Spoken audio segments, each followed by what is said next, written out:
Here's your host, Carlos Ramirez. Well, the number is 415-808-5627. 415-808-5627. That's 415-808-KNBR. This is Sports Phone, Giants edition.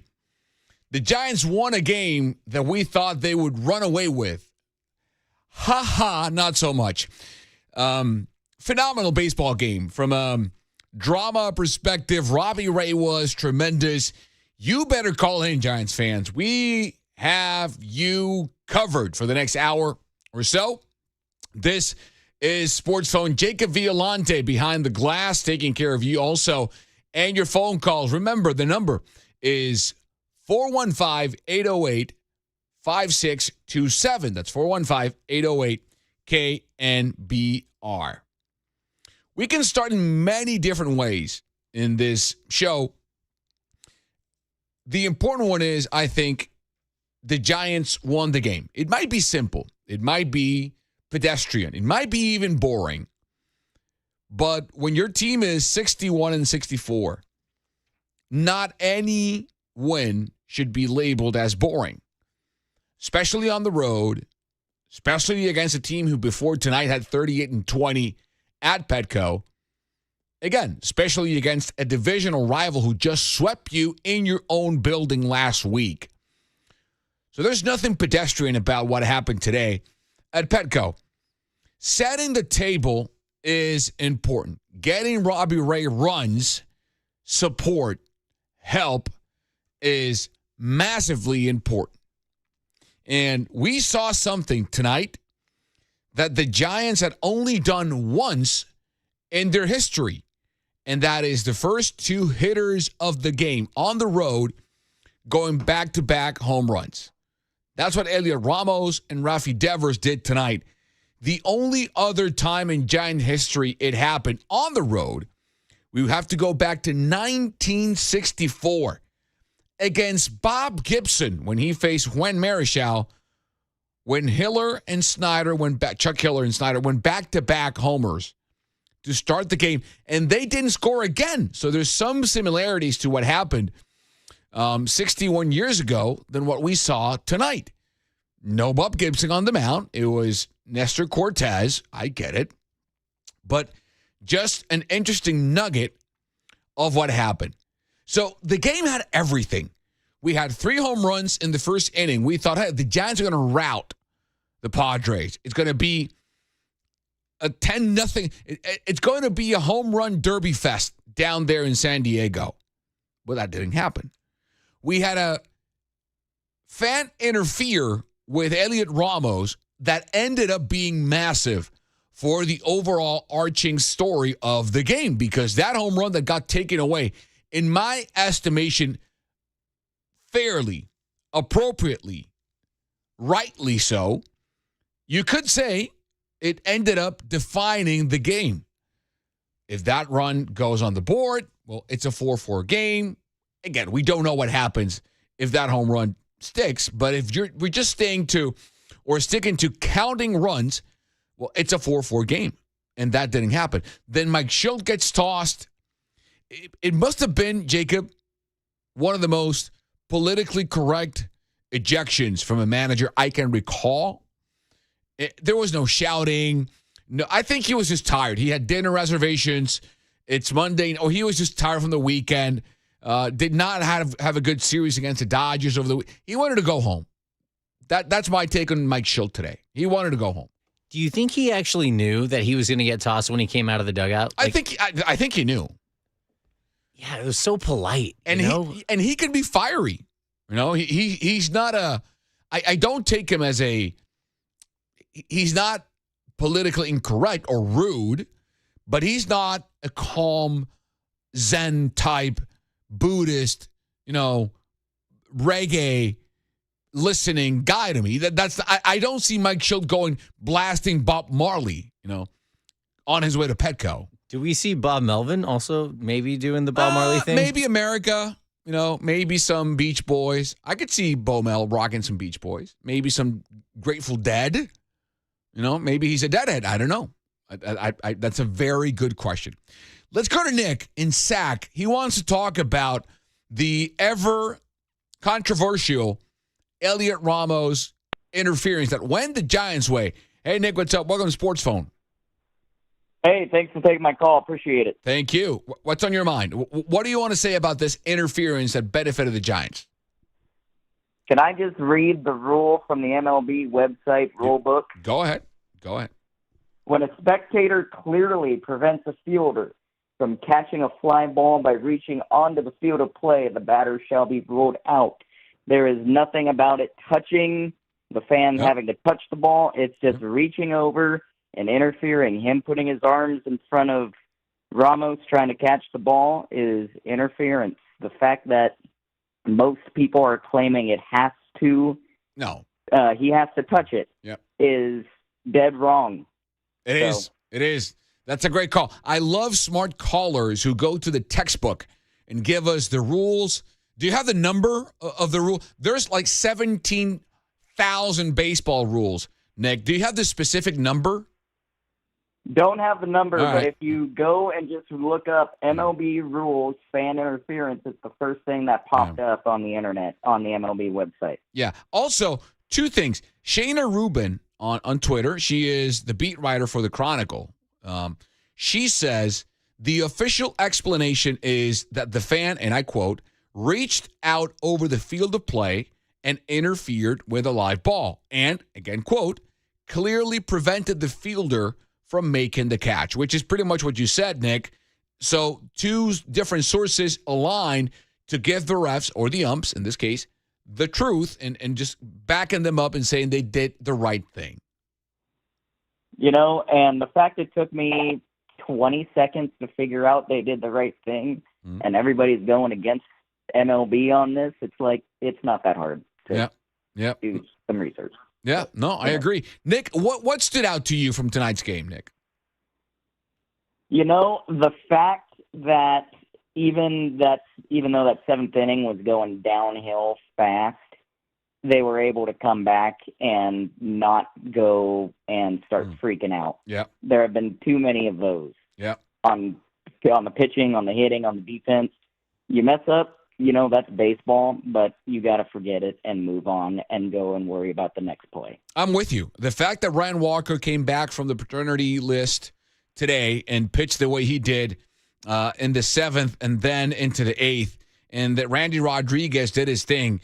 Listen, there were technically, because of the errors, none of the Padres runs were earned. I get it. Robbie Ray gave up the home run to Ryan O'Hearn, but I applaud you because I was going to go that way too. I think the way first they gave early run support for Ray is something that stands out. And then the second one is how the bullpen held with Walker and Rodriguez too. Right. And, you know, it's nice when you score more than one run in a game. Just going to throw that out there too. It's like it's magical, right? Who knows? Maybe if they score more than one, they might win more games. All right. Nick, thank you for reaching out, all right? Thanks. Appreciate it. That's Nick in Sac. Let's go to Rick in Hayward. He wants to address left field. Nick, Rick, what's up? Hey, Carlos. Hey, okay, if you've ever been to Petco. I have. I have. Okay. I lived in San Diego for a year and a half. I covered the Padres for a lousy year and a half. They were horrible. They were horrible. Then you know, right? I know. Then you know, right there by the Western metal building. Yep. That little lower level of the left field bleachers. There's basically no buffer between the wall itself and the field of play. Yeah. Unlike at other ballparks where, if I remember right, in Cleveland at Progressive Field or Jacobs Field, they had like a 2-foot gap between the actual wall ending and where the fan could then reach over, but they couldn't reach the field of play. Right. This is a situation that's begging to be fixed, but for some reason, San Diego doesn't want to do it. It's just ridiculous. I mean, that wall right there is only like 6 feet high, too. Mm-hmm. So it's a situation that can happen multiple times in a year. And your coworker at NBC Sports Bay Area, Laura, she actually quoted the actual number of the of the rule book, but I wasn't able to rewind. You mean for the interference, right? For you. Yeah, the interference Yeah. rule. Yeah, it's some odd number 1.5. 17-8 B. It's like a math equation. It gives me a headache. Yeah, I can't. Yeah, I mean, I read the rule book every year, but it's too many rules. It's like 10 gazillion rules. But I get it. But yeah. Let me ask you something, Rick from Hayward. I'm going to dive into Rafie Devers, and you bring a point that I think allows me to go and segue into the next topic. You brought up quirkiness and different features, I think is a proper word, for different ballparks in MLB. And I think the fact that every stadium has different features and different characteristics that make them stand out is something to be appreciated. It's not like basketball or football where every field has the exact same measurements. I think that's something that is like soccer, which is not as drastic as baseball, something that is, a interesting defining feature from baseball. I bring that up, and I want to ask you a question, Rick. It's a trivia for you. I like to have my callers involved with the show. Rafie Devers' home run in the first. Did you watch it? Yes, I saw it. Monstrous shot, right? Monster moonshot. 400. Yeah. 410 feet to 110 miles off the bat. Yeah, all right. Let me give you the data, the metrics on the home run. The exit velo was 110.4 miles per hour. The launch angle was 21 degrees. Like you said, the distance was 405 feet. Per StatCast, Rick, and folks listening to Sports Phone, Rafie Devers' home run would have been a home run in 29 of 30 MLB parks. Can you guess, Rick, what is the only MLB home run, only MLB park where Rafie Devers' home run would have not been a home run? Well, of course. We know it's a Oracle Park. I mean, the ballpark in that area is 410 feet, but a 22-foot high wall with a 17-mile-an-hour wind blowing from right field to left, pushing everything back into the field of play. And yeah, it's definitely Oracle Park. And I do not trust all those stats that say they accommodate for the ballpark. That's BS, because they can't accommodate for wind at Oracle Park.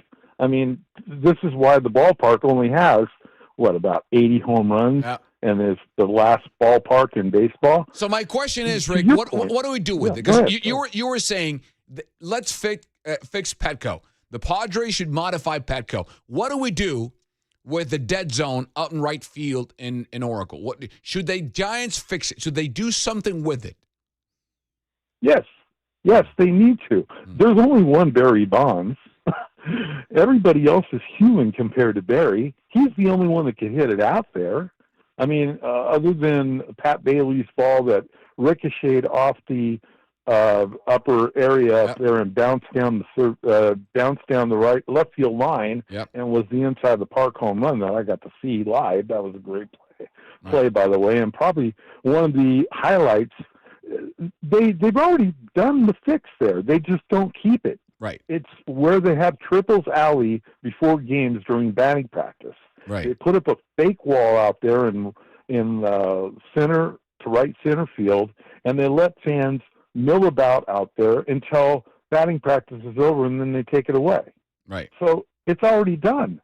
I mean, they've done the work out there. They know what to do, and that would be the perfect way to fix it, because then you could use that area where the arches are. You still could have the aesthetics of the arches. Then you'd have a short wall out there, so balls wouldn't be ricocheting off the archways and still be in play. Anything that would go over that short wall would be a home run. Yeah. And the only people that wouldn't be able to see it would be the people in the arcade above. I agree. And hey, I agree. If that's the case, so be it. I mean, that's the perfect fix. They already have it. Yeah. I mean, Rafie Devers, to answer, this is what gets me. Murph from the morning show. Okay, I thought you confused me with Murph for a second there. Okay. No. I have nothing against Murph. Carlos Ramirez. Oh, good. You had me there for a second. Okay. All right. Murph on the morning show last week got on there, and this thing went viral on Twitter and Instagram and Facebook, and he said the team is poorly coached. Answer me this riddle. How can they be 15-14 on the road since the Rafie Devers trade, but then be 8-22 at home? How is that bad coaching? Well, Murph's got his opinion, right? And he's not the only one challenging, or at least, raising concerns about the coaching staff, which I think are fair because of the record, right? Because something happened. You don't just plug in Devers and down spiral the way they did over the past couple of months. I think there is something to be said about how the team is being led. I don't think it's only them, because neither Pet Burrell or Bob Melvin or Matt Williams, they're not hitting, they're not pitching, they're not catching the baseball, they're just coaching. And I mean just, because there's so much they can do. They can't swing it anymore. They're retired. They're now coaching. I think it's there should be a dividing of the responsibility. There should be a repetition of responsibilities. Rick, thank you for the call. I appreciate it. I love the tone, the brightness of the phone callers tonight here for Sports Phone. Let me give you some data before we go to Roy in San Leandro, who wants to give us an overview of the team. All right, after the break. Rafie Devers. And I brought this up in the press conference when Devers was introduced. I asked Devers, do you think there's anything you should change in your approach playing at Oracle? And he said, no. Hitters hit. I'm a hitter. I'm going to go up. I'm paraphrasing what he said, right? But he pretty much told me in the media, no, there's nothing I need to change. Hitters hit. I just have to go out there, do my job, and hit the baseball. Well, guess what?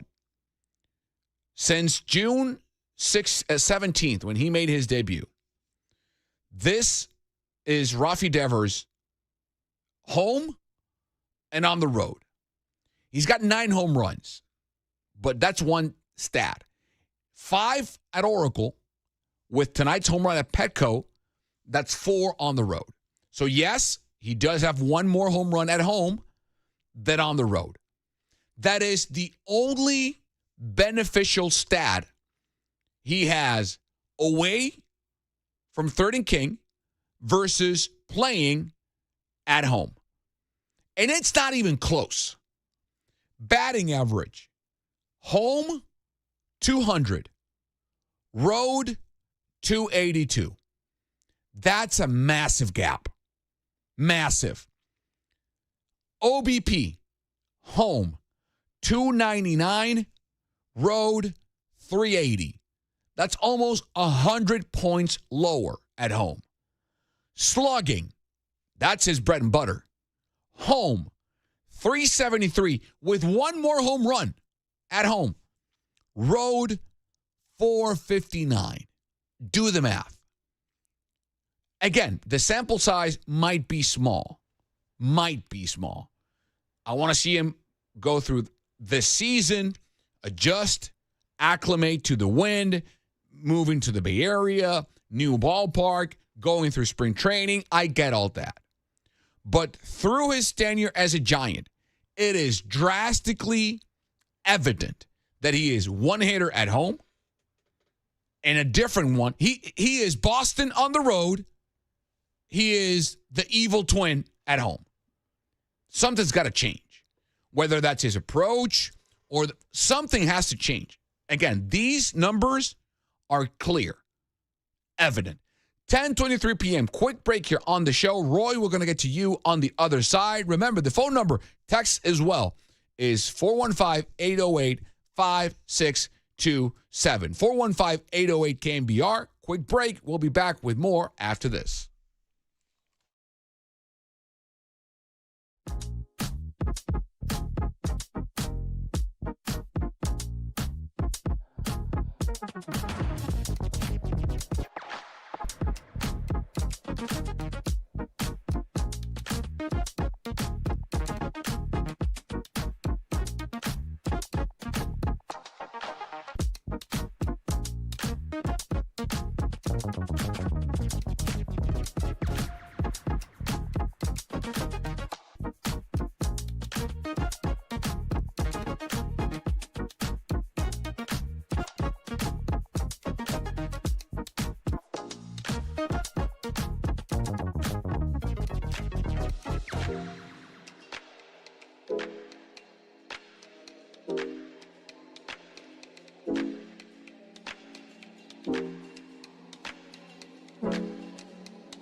Giants fans, this is your hub to have your voice heard. Sports Phone KNBR. Streaming live on YouTube at KNBR 1045.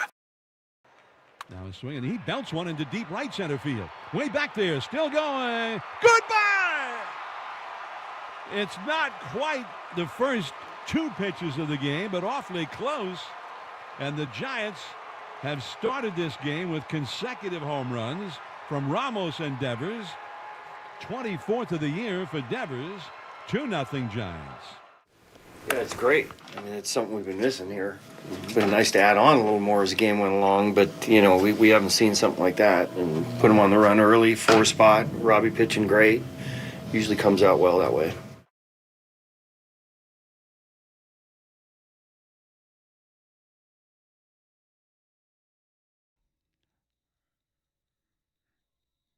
Yeah, we all love it. The number is 415-808-5627.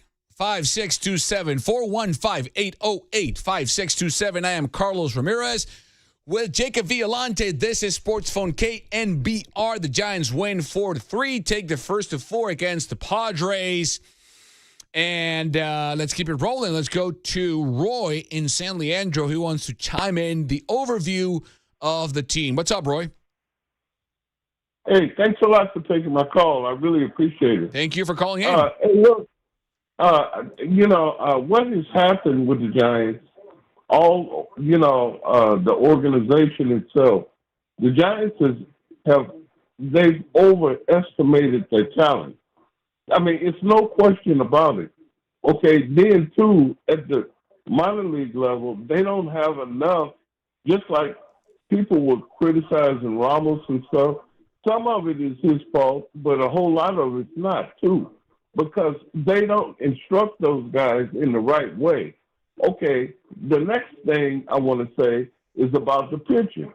Okay, now, the pitching is supposed to be the strength of the team.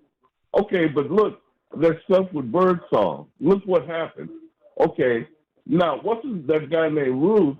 He's good, and he has the mental strength to go out and pitch a good game. But at the same time, though, he's still learning, too.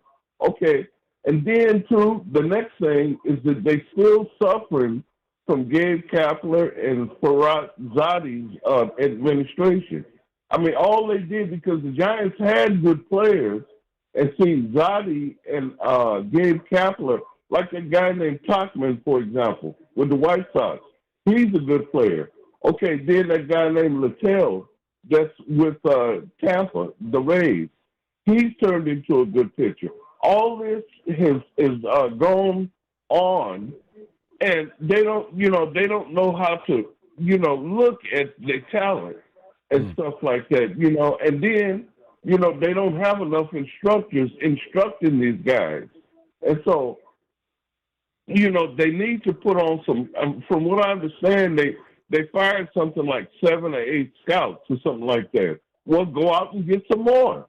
Go out and get some who going to go out. All these, they often talk about pitching too much, for one thing. You win with pitching. 75% of baseball is pitching. But they put too many in the morning time. Mike and Mike, they talk about, we'll get him with a slider, or old-fashioned, fastball. They put too much emphasis on pitching. Go out and get, like when Robbie Thompson and Will Clark and Kevin Mitchell and them came up. Build the team from the scratch. They got good players. Some of them can mature. And then so far as the pitching goes, they need to evaluate all of their pitching, from the minor league to the major league. That's all I wanted to say. Hey, look, thanks a lot, man. Oh, and one more thing. Yep. That game between Gibson and Marichal, yep. I remember it with Chuck Hiller and Deuce Snyder hit those back-to-backs, and Marichal took care of the rest until he gave up that home run to Well, that's Ken awesome. Boyer. That's awesome. Thank you, Roy. Okay. Appreciate you, man. Thank you for calling. Uh-huh. All right. I will say something. I'm going to push back a little, just a tad, to what Roy just said. Here's why. on the current state of affairs of the Giants farm system, which is a product of both Farhan Zaidi and the current regime. It's a mix because Farhan brought those guys in, and the current regime is developing them as well. MLB.com ranks farm systems at the beginning of the year and then mid-season. At the beginning of the year, they had the Giants, MLB.com had the Giants ranked 28th. Now, Jacob, do you know how many teams there are in baseball? 30. So that means that how many teams were worse than the Giants, Jacob? By my math, it's 2. That would be correct. One of them was the Astros, who remain in the 29th spot. Now, the 30th spot now is the Padres, and that's easy to explain because of the Mason Miller trade. They got rid of Leo DeVries, and that significantly hurt their farm system configuration. But the Astros were 29th, and they're still 29th. Now, where the Angels were 30th, the worst in baseball, they're 27th. So the worst upgraded 3 spots, moved up 3 spots. The second worst stayed pat. What have the Giants done since? Well, they climbed 10 spots.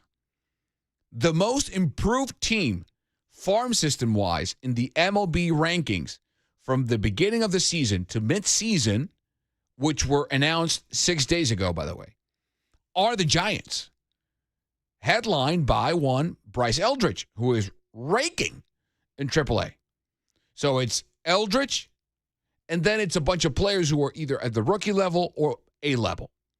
Joshua Gonzalez, Gavin Kylan, Johnny Level, Bo Davidson, Dakota Jordan, Carson Wisenhunt, who we've seen by now, Drew Gilbert, we saw him also, Reiner Arias, Argenis Kayama, remember that name, first right-handed pitcher, Kainer Martinez. So the talent is there. And that is, again, doing of Farhan Zaidi and also developing of this current regime. Let's go to Dan, who is in Danville. Rafie Devers and the Giants since the trade. What's on your mind, Dan? Oh, hi. Thanks for taking my call. Thank you. You know, there's a great article in the Sporting News, and it says the Giants' record since the Rafie Devers trade is even worse than you think. So they're 18-33, and like you were saying, his stats at home, yep. And plus he's going to be here for another 8 years. So so basically next year we should be projected to lose over 100 games by those stats, and for the next 8 years we should be projected to lose 100 games for the next 8 years with Devers on the team. And James Tibbs is over with the Dodgers. I think with the way it's going, he's going to be a rookie of the. And James Tibbs was our first-round draft pick that we gave to Boston in the Rafie Devers trade, and the Dodgers acquired him for a struggling Dustin May. And now it seems like James Tibbs will be a rookie of the year, a batting champion, a home run champion, an MVP, a world champion. And it seems like it's really a blessing for him, you know, that he got out of the Giants organization, because I think they would have ruined him. And I think now that he's going to be with the Dodgers, he's going to be a superstar. And Buster Posey, this is probably going to go down as the worst trade for any president of baseball operations in the history of baseball, because Boston is going to the playoffs. I think it's going to be Boston versus Milwaukee in the World Series. Wow. And so some way, wow. Yeah, I think Boston's going to win it. Okay. I think they'll win it. And I think the president of baseball operations for the Boston Red Sox is a genius, because he said at the beginning, you will lose more games with Rafie Devers than you will win. And so he shed $280 million. He's going to the World Series. Hopefully he has 2 first-round draft picks from the Giants. The Giants have an albatross around their necks for the next 8 years, which means none of that farm system you think is so good. There's nowhere for those guys to play. Devers is here. Adames is here for 6 more years. Chapman is here for another 5 years. Lee is here for another 5 years. Those guys will find a place to play, because those guys are owed almost $800 million over the next 6 to 7 years. And there's just no way that. And you know what? I don't think Buster Posey's doing his homework because he has to be involved with 1,200 major league players. He has to know 3,600 minor league players, 300 Division I colleges, the Arizona League, the Dominican League, the Cactus League. He doesn't know all these players. He's relying on other people to tell him what to do, and that's not the job description. He needs to go through all of those players and come up with a data sheet, and he's not doing that. He's just relying on Manassian and one more guy, I can't think of his name, Haynes, and he's saying, what should I do? What should I do? What should I do? Because he's not doing the homework. To get to know all those players, you'd have to be doing that like 10 hours a day for a whole year. And I know he hasn't started doing it at all since when he got this job in September. So he's way behind compared to all the other presidents of baseball operations. And if we stick with this guy for another 3-4 years, the Giants are going to they're in a lot of trouble. The Dodgers have already won a World Series.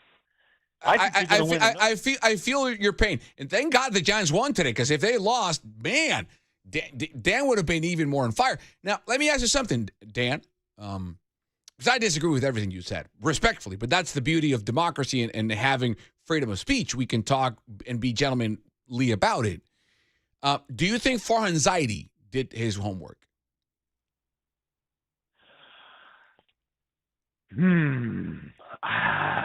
That's a tough one.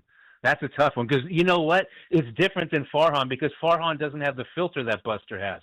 Farhan has a different. Farhan can't go on the field and help out at a Division I college baseball program. I think Buster could. Granted, he's never done it. He's not a teacher. He's just a former player. I worked at Florida State. That's where Buster came from. But I don't. Yeah, that's the problem. Farhan's only a third of a president of baseball operations, and same with Buster. They both have huge flaws, and guess what? That's why the Giants have struggled for so long. Farhan can't go on the baseball field and get in the dirt. Buster can't go to the homework and do his homework like Farhan. So they both have huge holes in their game. And the Giants, and remember, the Giants won 3 World Series. That was when the Dodgers were in divorce court. They're never going to be in divorce court again. That means the Giants will never, ever win another World Series. Wow. Ever. Wow. Ever. Dan, bringing up the people after a win. Dan, thank you from Danville. That's the way you light people up, Jacob. What, huh? They won tonight. Can you imagine if they had lost the game? So I fundamentally disagree with everything he said. Respectfully, though. I mean, he's entitled to his opinion, and I respect it. I just disagree with it. Why? You can't. It's irresponsible for anyone to grade or project the either success or failure of an athlete over the next 8 years based on a 2-month sample size. You can't do it. If Rafie Devers was hitting 400, do you think he's going to hit 400 for the next 8 years? That's not how it works. Look at Bo Bichette last year. He was on the trading block. No one could even there's no one who could want to touch him with a 10-foot pole. No one wanted to get close to Bo Bichette. How's he playing now? How's he doing now? I think Rafie Devers, deserves, because the back of his baseball card gives us enough sample size to say, yeah, this guy will hit. Has he had a rough couple of months? Yeah. Were they to be expected? I think so. You're moving coasts, new team, new ballpark, new regime, new coaching, new everything. He's playing first base, new everything. It's not easy. Do you think the Athletics don't have a beat on everyone in baseball? Furthermore, do you think Andrew Friedman from the Dodgers knows every player on every level? No GM in baseball knows that. It's impossible. That's why they have scouting departments and GMs and assistant GMs and assistant to the assistant to the assistant to the assistant of the GM and so on and so forth. Because it is humanly impossible. If Albert Einstein was a GM, he didn't have the brain power. It's undoable. It's not how it works. hey, maybe with AI now, we can have an AI general manager who knows everything. But as long as a human being is running a baseball team, it is humanly impossible for any person to know every player on every road, on every team, on every level. Doesn't happen. Are the Dodgers good? Yeah, they're good. How good? Well, guess, Jacob, who has the number one farm system in baseball according to MLB. Damn Dodgers. The Dodgers. Jose de Paula, Zahir Hope, Alex Freeland, Eduardo Quintero, Mike Sirota, and James Tibbs. They're good. They're good. Does that mean they're always going to be good? No. They have also, the Dodgers, remember, have a financial system in place with their television rights that helps them a lot. No other team in baseball has that. 10:45, quick break here. On the other side, we're going to say goodbye. Last segment of the show, your calls. Remember the number, 415-808-5627. We'll be right back.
Giants fans, this is your hub to have your voice heard. Sports Phone KNBR. Streaming live on YouTube at KNBR 1045. There's a swing, and there's a high drive into deep left field. Way back there, still going. Adios! Pelota! Elliot Ramos leads off the game with a home run to straightaway left field. 1-0 Giants. 15th home run of the year for Ramos. I feel like this next month and a half it means a lot to us. We're trying to make a push. We're trying to win. We're trying to play the best baseball game, like the best baseball that we can. And I'm just happy. I'm just happy that the boys are getting together, that we're getting our best together, and we're getting it done.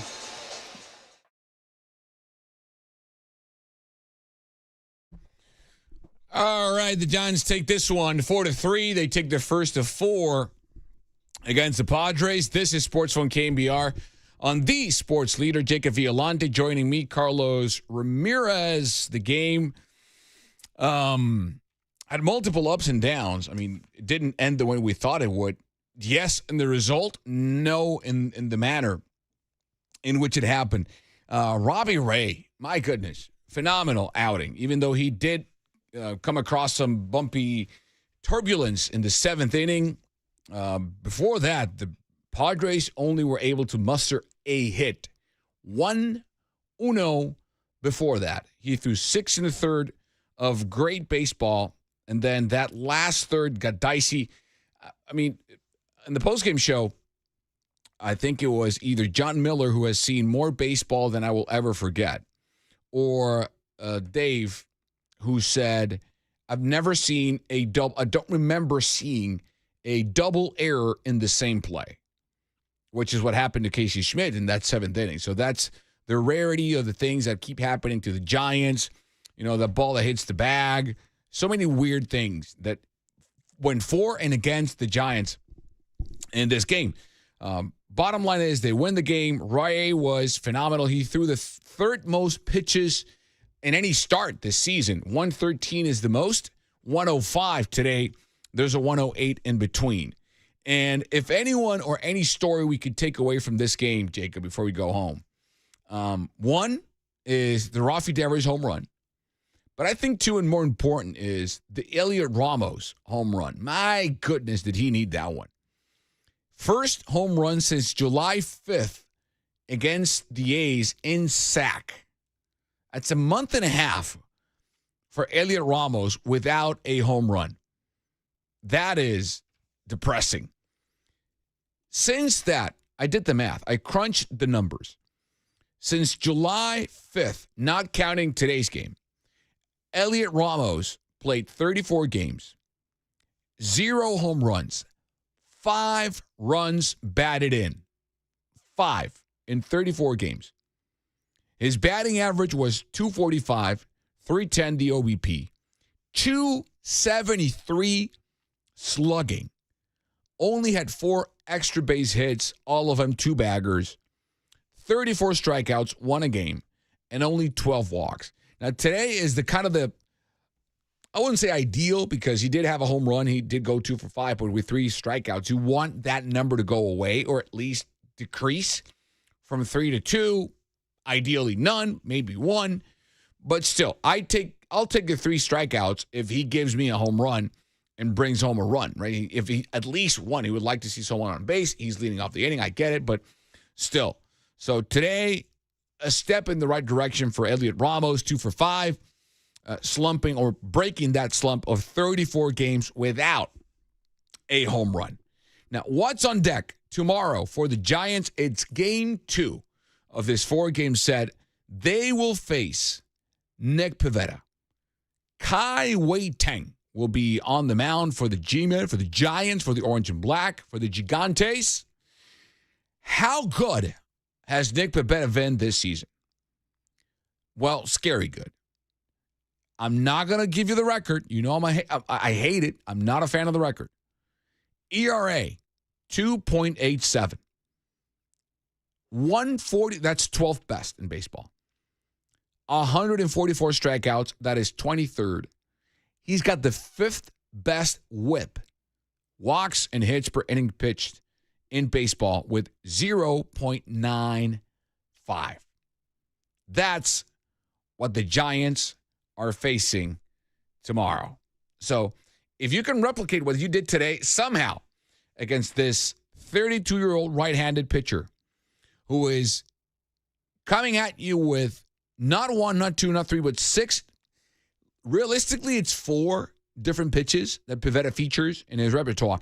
It's 4-seamer, curveball, sweeper, sprinkle a cutter, a show-me sinker, and the eventual slider.